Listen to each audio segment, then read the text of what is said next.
Hello hi ನಮಸ್ಕಾರ. ನಾನು ಮಾತಾಡ್ತಾರೆ ನಿಮ್ಮ ಮಂಜುನಾಥ್. ಈ ದಿವಸ ನಾನು ಕಾಟೇರಮ್ಮ ಟೆಂಪಲ್ಗೆ ಹೋಗ್ತಾ ಇದ್ದೀವಿ. ಈ ಟೆಂಪಲ್ ಬಗ್ಗೆ ವಿಶೇಷತೆ ಎಲ್ಲ ಇವಾಗ ತಿಳಿಯೋಣ.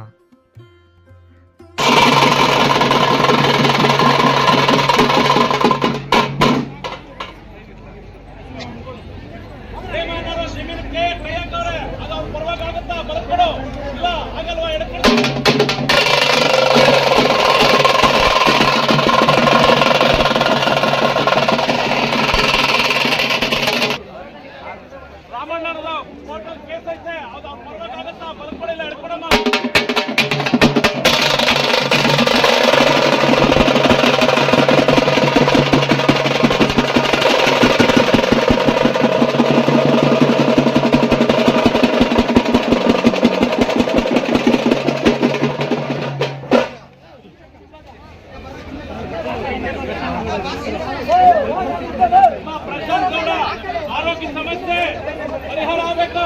ನಮ್ಗೆ ಬಂದವ್ರೆ ಆಗುತ್ತಾ ಬರ್ಕೊಡು. ಏನೇನೋ ಬೇರೆ ಕಿತ್ತಿದ್ದಾಗೈತಾ ಹೇಳ್ಕೊಡ್ತಾ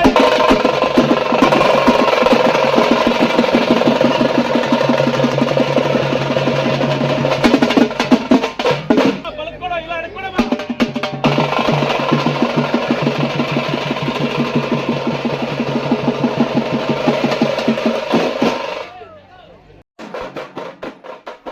ಕಾಟೇರಮ್ಮ ದೇವಸ್ಥಾನ ಒಂದು ಪವಾಡ ಕ್ಷೇತ್ರವಾಗಿದೆ.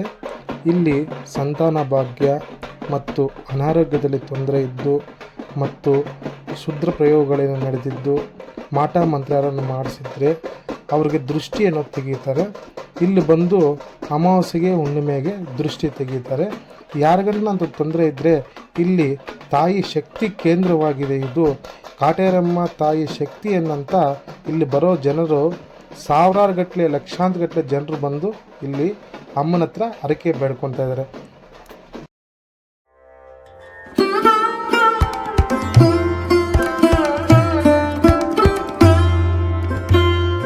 ಈ ದೊಡ್ಡ ಆಲದ ಮರ ಕೆಳಗಡೆ ಮುನೇಶ್ವರ ಸ್ವಾಮಿ ಮತ್ತು ಕಾಟೇರಮ್ಮ ಉಗ್ರ ರೂಪದಲ್ಲಿದ್ದಾರೆ. ಇಲ್ಲಿ ಮನಸ್ಸಿನಲ್ಲಿ ಪ್ರಾರ್ಥನೆ ಮಾಡಿಕೊಂಡು ಪೂರ್ಣ ಫಲ ಕಟ್ಟಿದರೆ ನಮ್ಮ ಕೆಲಸಗಳೆಲ್ಲ ಜಯವಾಗುತ್ತೆ ಅಂತ. ಕಾಟೇರಮ್ಮ ದೇವಸ್ಥಾನ ಇರೋ ಸ್ಥಳ ಬಂದ್ಬಿಟ್ಟು ಕರ್ನಾಟಕದ ಬೆಂಗಳೂರು ಗ್ರಾಮಾಂತರ ಜಿಲ್ಲೆಯ ಹೊಸಕೋಟೆ ಹತ್ತಿರ ಇರುವ ಕಂಬಳಿಪುರ ಹತ್ರ ದೇವಸ್ಥಾನ ಇದೆ. ಇದು ಬೆಂಗಳೂರಿಂದ 30 ಕಿಲೋಮೀಟರ್ ಮತ್ತು ಹೊಸಕೋಟೆಯಿಂದ ಒಂದು 15 ಕಿಲೋಮೀಟರ್ ದೂರದಲ್ಲಿದೆ. ಇಲ್ಲಿಗೆ ಸುಮಾರು ಅಂದರೆ ಆಂಧ್ರ ಪ್ರದೇಶ, ತಮಿಳುನಾಡು, ಕರ್ನಾಟಕ, ಕೇರಳ, ಭಾರತದಂಥ ಜನರೆಲ್ಲ ತುಂಬ ಚೆನ್ನಾಗಿ ಬರ್ತಾಯಿದ್ದಾರೆ. ಸಾವಿರಾರು ಗಟ್ಟಲೆ ಜನರು, ಲಕ್ಷಾಂತರ ಗಟ್ಟಲೆ ಜನರು ತುಂಬ ಬಂದು ಅದ್ಧೂರಿಯಾಗಿ ಜಾತ್ರೆ ಹಂಗೆ ನಡೆಯುವಂಥ ಒಂದು ಕಾರ್ಯಕ್ರಮ ನಡೀತದೆ ಅಮಾವಾಸ್ಯೆಗೆ ಹುಣ್ಣಿಮೆಗೆ. ಪ್ಲೀಸ್ ಹಾಗೆ ನಮ್ಮ ಚಾನಲ್ನ ಸಬ್ಸ್ಕ್ರೈಬ್ ಮಾಡ್ಕೊಳ್ಳಿ, ಲೈಕ್ ಮಾಡಿ, ಶೇರ್ ಮಾಡಿ.